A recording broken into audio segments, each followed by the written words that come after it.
Welcome to another issue of Eye on the Issues. Today, we're talking with Dr. Kenneth Finn, pain medicine doctor out of Colorado Springs, Colorado. Doc, great to see you again.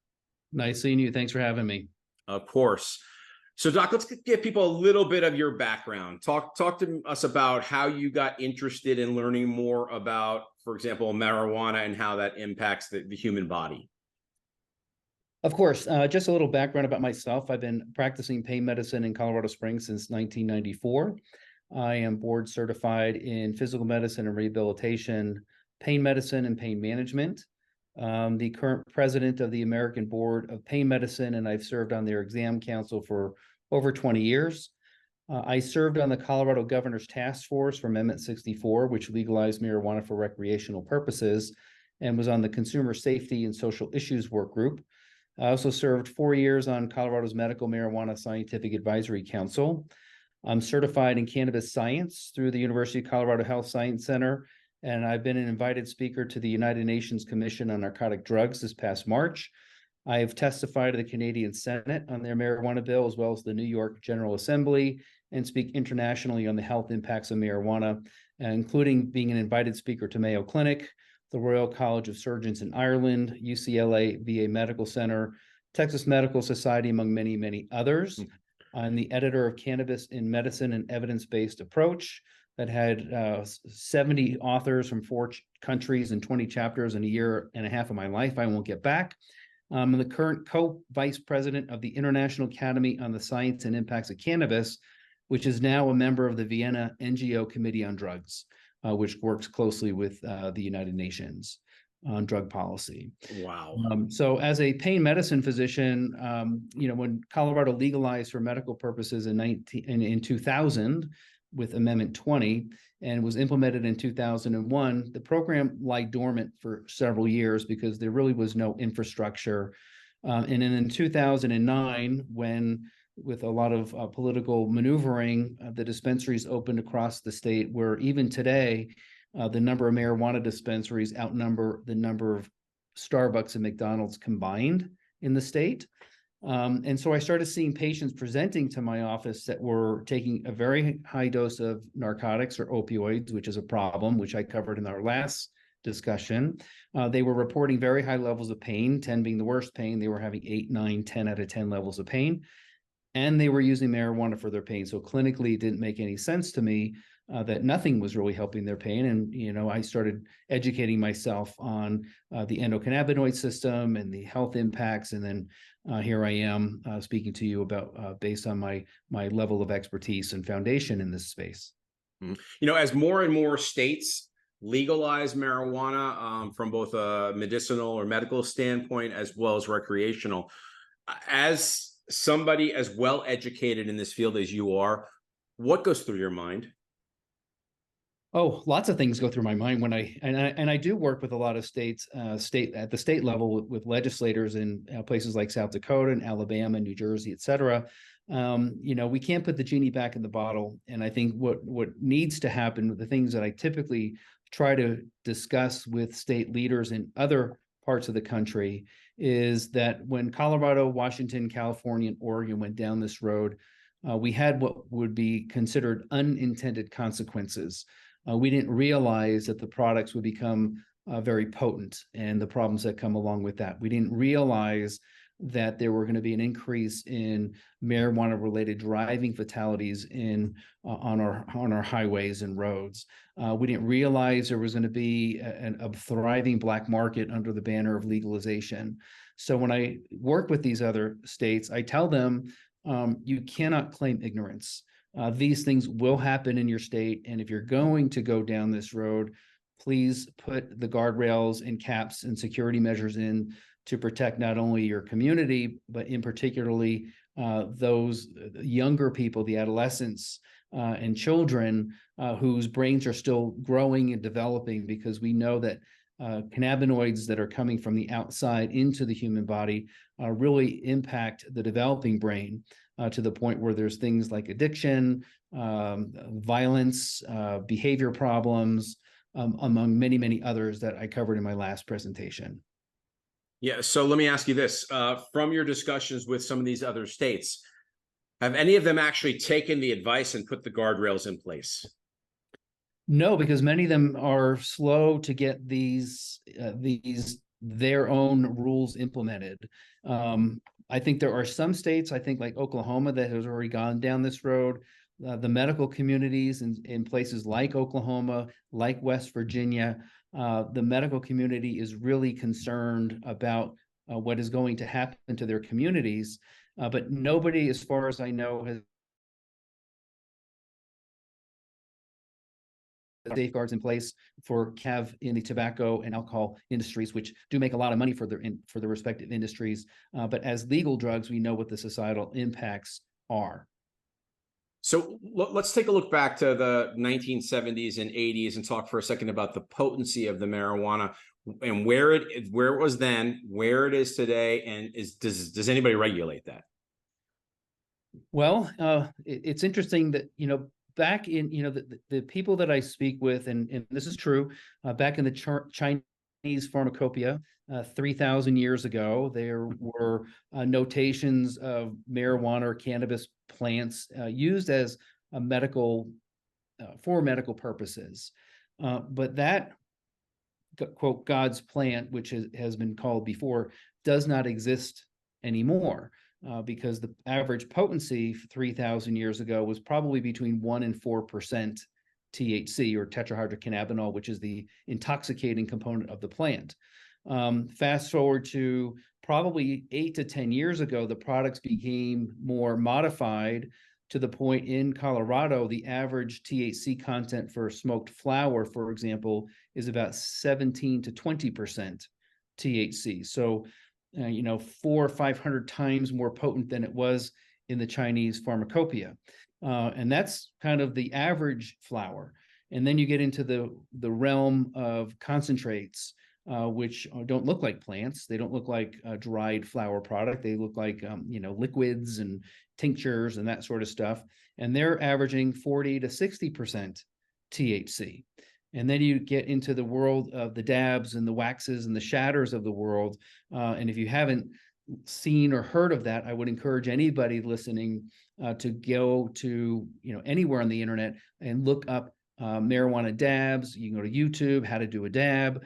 And that's not medicine, because it's a very highly concentrated, where the potencies are anywhere from 80 to 90, some claiming 100% THC. They're like crystalline. They can be very gooey, thick, like molasses type product, and you have to scrape it and you put it on a nickel nail and you heat it with a blowtorch.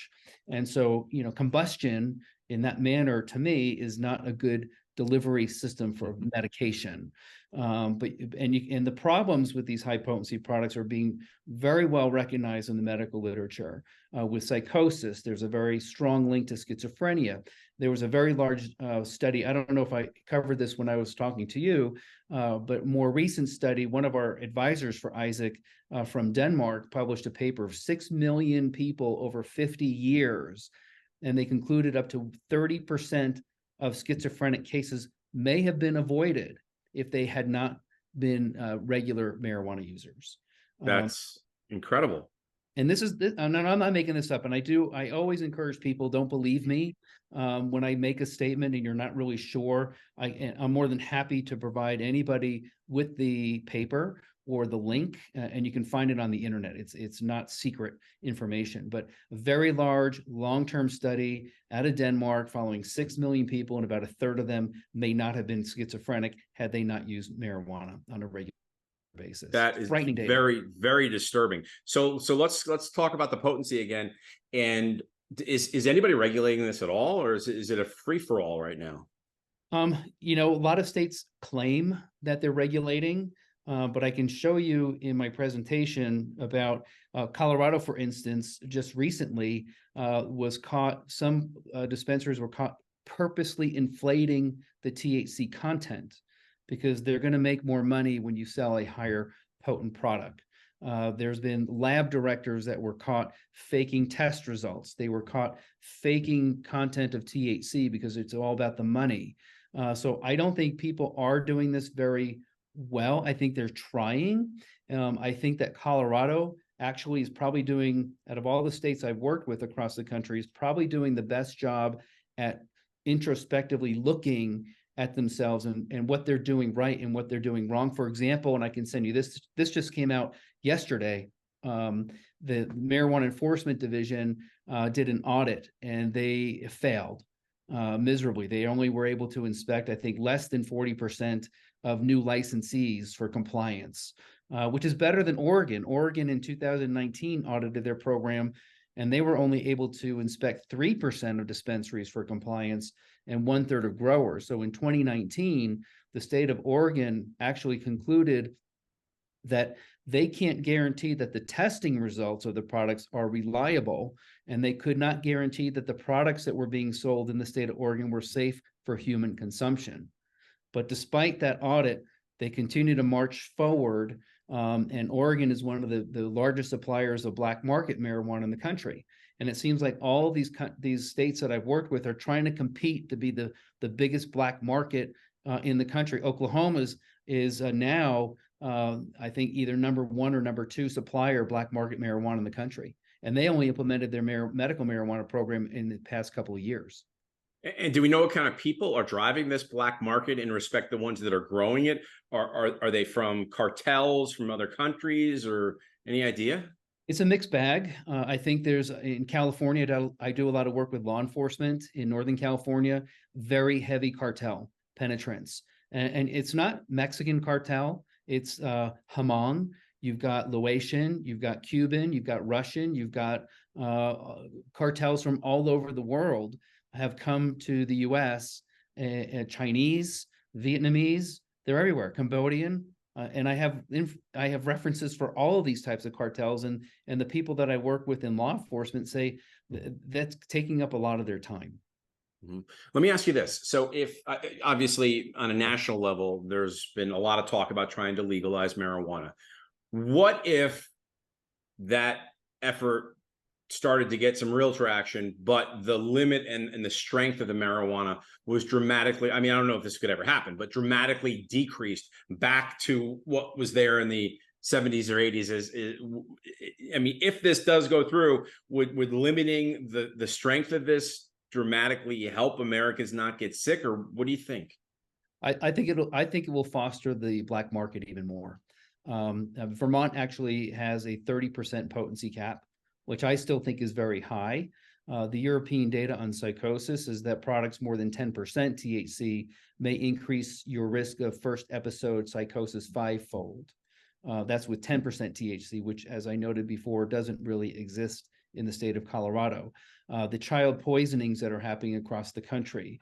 In Canada, for example, I think I presented some information last time that some provinces in Canada are seeing an increase in pediatric poisonings for kids less than 6 years of age.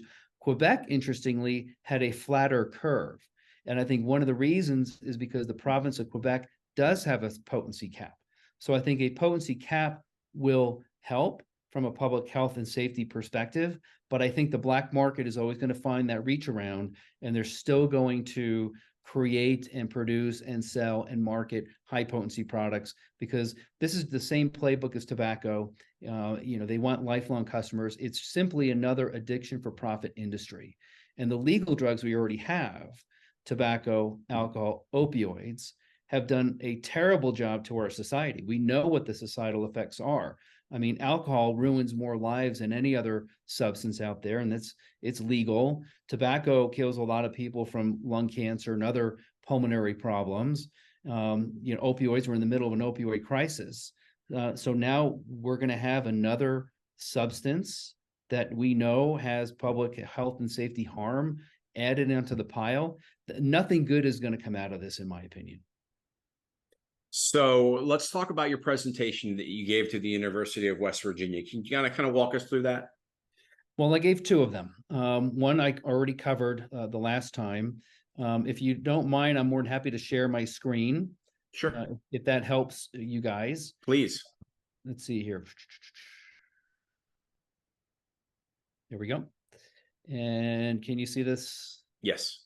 So, here's the molecular formula for things like THC or tetrahydrocannabinol or CBD or cannabidiol.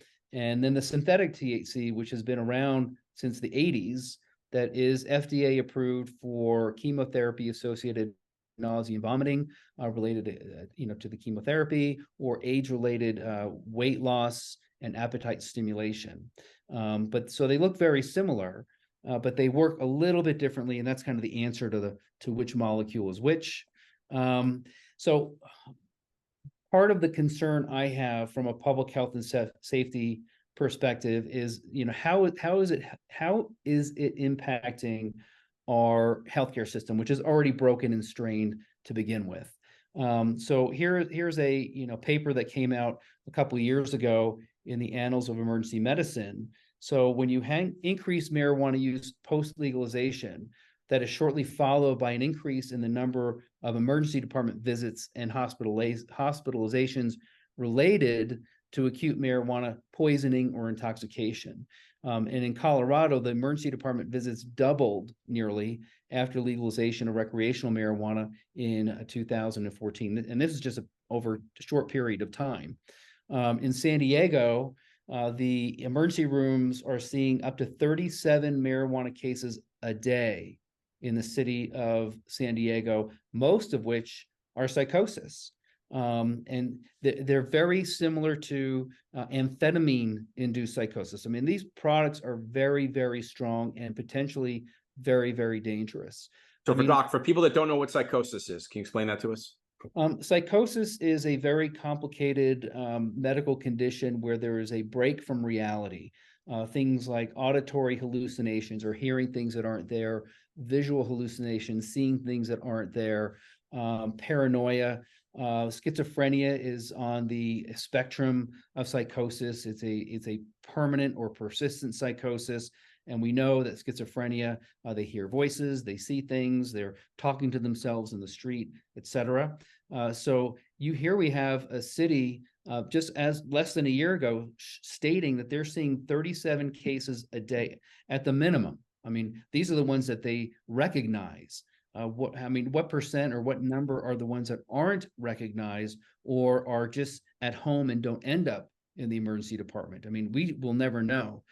So I would think that there's probably a lot more marijuana poisonings a day in the city of San Diego where there's a psychosis component to it. And it could be anywhere from mild, where you just kind of feel detachment from reality and normally it will resolve on its own. But there are cases of persistent psychosis that can last for days or weeks or even months. I mean, it's very less common, obviously. And then sometimes the psychosis you can't uncross the bridge. And that's called persistent psychosis. And there's a lot of data that's been coming out over the past several months about this link between cannabis use, particularly high potency cannabis use, and mental health concerns like depression and suicidality, and particularly psychosis and schizophrenia, or schizoaffective disorders, which are on that spectrum of psychoses. Okay. Let's see, you can keep going there. Yeah. So here's an example from a paper. People use lots of different substances, the alcohol, cocaine, methamphetamine, etc. But the substance that has the highest conversion rate to schizophrenia or bipolar disorder, which is on that spectrum, is cannabis-induced psychosis. I was very surprised to read this paper, and I confirmed it with my colleagues that are in the world of psychiatry, that they see a lot of cannabis psychosis.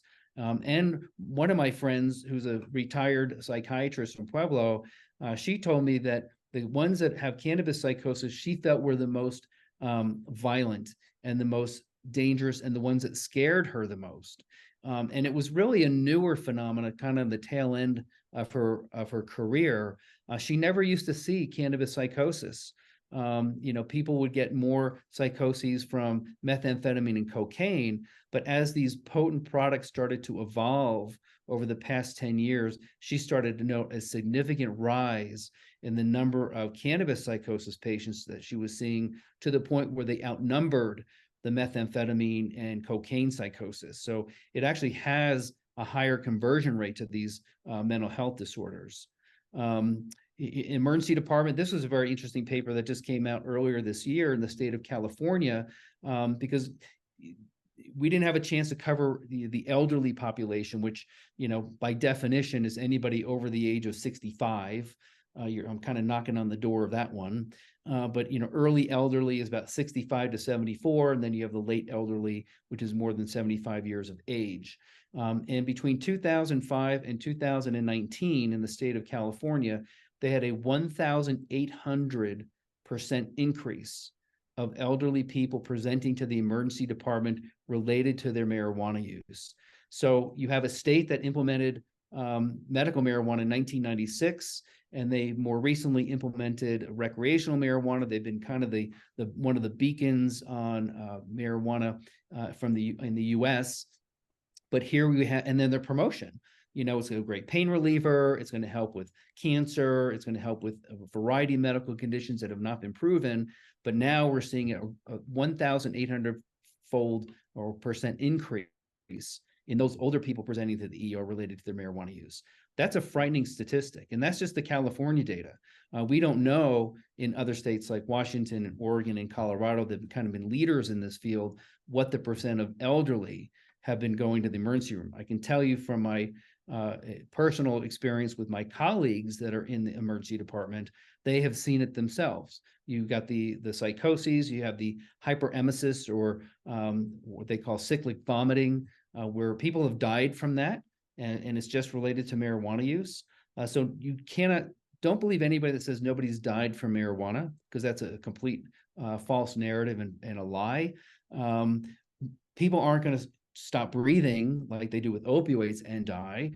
People are dying from marijuana from other direct and indirect consequences of their use. For example, older people may have be taking more medications. A lot of people don't discuss the drug interactions of cannabinoids with commonly prescribed medications. For example, cannabidiol or CBD, which is the component of the plant that is not going to get you high. But if you look at the Epidiolex website, which is the only FDA-approved CBD medication for a narrow spectrum of pediatric seizures, CBD has over 576 drug interactions.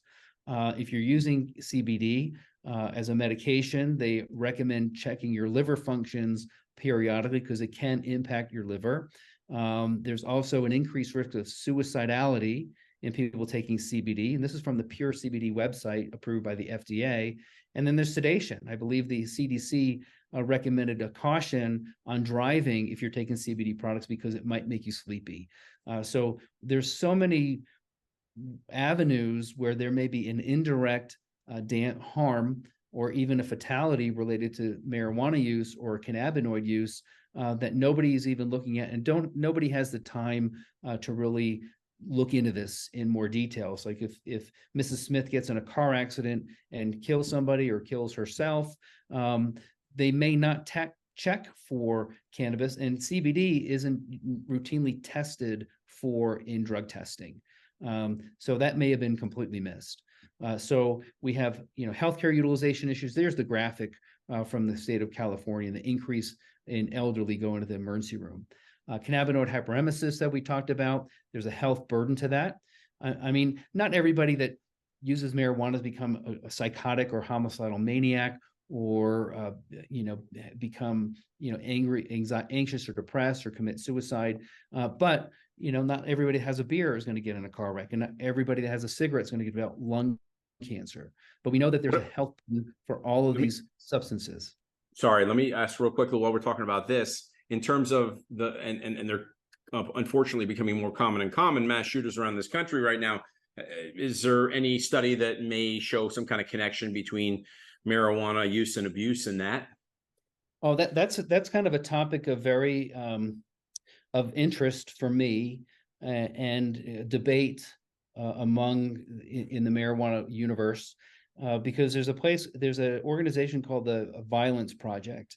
And they've been tracking these mass shootings over the years, and they say that there's no relationship there. And I think that their data is flawed number one, because me and my friends and colleagues that do a lot of work in this space have looked at their data, and their data is it's flawed. We have found cases that they mentioned that we have the toxicology report, and there's only one substance in the system is THC, and the violence product says there's no THC involved. So, and they use their own definition of what a mass shooting is, which is inconsistent with the federal definition of what a mass shooting is. So their data is somewhat skewed, and I think there's some controversy, but I can tell you, I have examples of mass shootings and the perpetrator, I get the toxicology, and there is only one substance in their system, and it is only THC.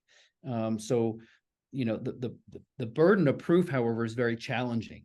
Is it because did they become psychotic? Were they chronic users? What was the potency? But at the end of the day, you have several dead people, and you have a perpetrator that is likely dead or going to jail. And there's only one thing in their system. And I have example after example after example. So there's definitely a link there. Proof of causation is challenging and difficult. But at the end of the day, you know, I use Occam's razor. If you haven't heard of that, like the most likely explanation is usually the right explanation. For example, not a mass shooting, but Christine Kirk, I don't know if you're familiar with her. I think I mentioned it last time, was a woman, a mother of three, whose husband gobbled up a bunch of marijuana products shortly after we legalized. He became acutely psychotic, even though no known history of mental health issues. Went to the gun safe, took out a gun, and shot his wife while she was on the phone with 911 trying to get her husband help because he had become acutely psychotic, precipitated by his marijuana use.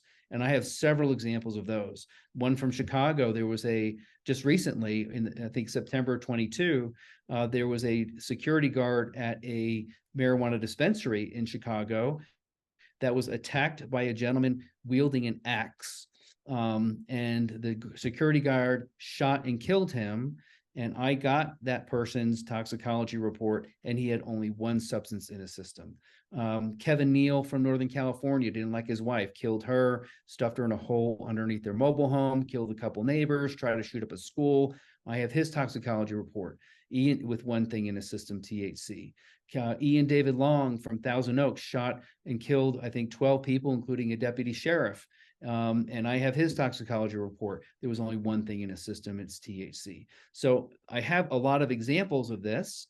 So whenever I hear about a mass shooting, I always think, did they get toxicology? And I have found that it's easier to get the toxicology when the perpetrator is dead than if they're still going through an ongoing investigation through the legal process, which we know is very slow. For example, Robert Deere, who was the Planned Parenthood shooter in Colorado Springs several years ago, he moved here and marketed online on Craigslist to find people to smoke marijuana with. His girlfriend had a medical marijuana card. He's incompetent to stand trial. He sounds like he fits the bill for persistent psychosis, likely precipitated by his marijuana use. But since it's 8 years down the road and it's an ongoing investigation, we may never know. But, you know, there's how many of those are out there? And why do you think we don't hear about more and more of this? I mean, from a media standpoint, clearly, I would imagine the marijuana lobby is pretty strong, but you would think that we'd hear more about this because the American people need to know. Of course they do. And, you know, I don't have a good answer to that question. I mean, I have my own concerns about mainstream media just not connecting the dots. And, you know, they don't call for the answers. They don't ask the questions. The Uvalde shooter, for example, in Texas, we're still waiting for his toxicology report that's currently under investigation by the Texas Rangers. And that was over a year ago. We know that his father was a marijuana grower. We know that he was a frequent marijuana user, and then he shoots up a school. So I'd be very curious to get the toxicology report from him. The Parkland shooter from Florida was a known marijuana user. He actually went on a rant in court saying that marijuana was, caused or contributed to his problem and his mass shooting. And that was quickly erased by the mainstream media. They didn't want anybody to connect that dot. And I don't know why that is. I think the, you know, the gun issue that we have, the mental health crisis that we're in, nobody, you know, it's complex. It's not just marijuana, but marijuana is a piece of the puzzle that for some reason tends to be dismissed or ignored, either on purpose or on accident, but nobody tends to connect those dots. The STEM shooter in Denver, he had not only cocaine in his system, but he also had marijuana in his system. It seems to be like the girl at the dance that nobody wants to ask out. She's always there, but nobody implicates her or him in anything. So it tends to be very concerning to me that there is a piece of the puzzle. The Youth Risk Behavior Survey just came out earlier this year showing the intersection of adolescence, suicide, and guns. And I don't know how many adolescents are packing heat, but apparently there's a lot of them. Doc, could you pop your picture back up while we're doing this right now? Because you're saying some really good stuff. Thank you. Continue on. I'm sorry to interrupt. So, for example, the Youth Risk Behavior Survey that came out earlier this year showed the intersection between adolescent use, guns, and suicide. And adolescents that are packing heat or carrying guns are more likely to have either suicidal ideation or attempted suicide compared to adolescents that aren't carrying guns. And then to take it even further, the adolescents that are carrying guns that have substance in their system are more likely to attempt suicide or have suicidal ideation if cannabis is on board compared to any other substance. It's the number one factor. So there's clearly an intersection with adolescence and guns and cannabis use. And I don't know if you know the answer to this question, but as more and more states legalize and there's more and more growers, and it seems like these are all kind of individual growers, although I'm sure there's some chain stores around certain states. Is there any one kind of entity behind a lot of this? Well, I don't know the answer to that question. I think from what I've heard, and I don't know about this, George Soros is probably behind this, the Marijuana Policy Project, the Drug Policy Alliance. Those large organizations have a lot of funding behind them, a lot of lobbying money behind them. Interestingly, in Colorado, the data, and I can send you this paper, that on the Colorado lobbyists, nearly 48% of them failed to disclose their marijuana relationship and actually used strategies to hide the money that they got from the industry in the Colorado legislature. So, I mean, I think that there's definitely deep pockets, or there's a lot of money in this industry. I just read today that can't remember what alcohol or beer, some beer company is now investing a ton of money in marijuana because you have these they want to create these products that meld alcohol and tobacco and THC together. I mean, what could possibly go wrong, right?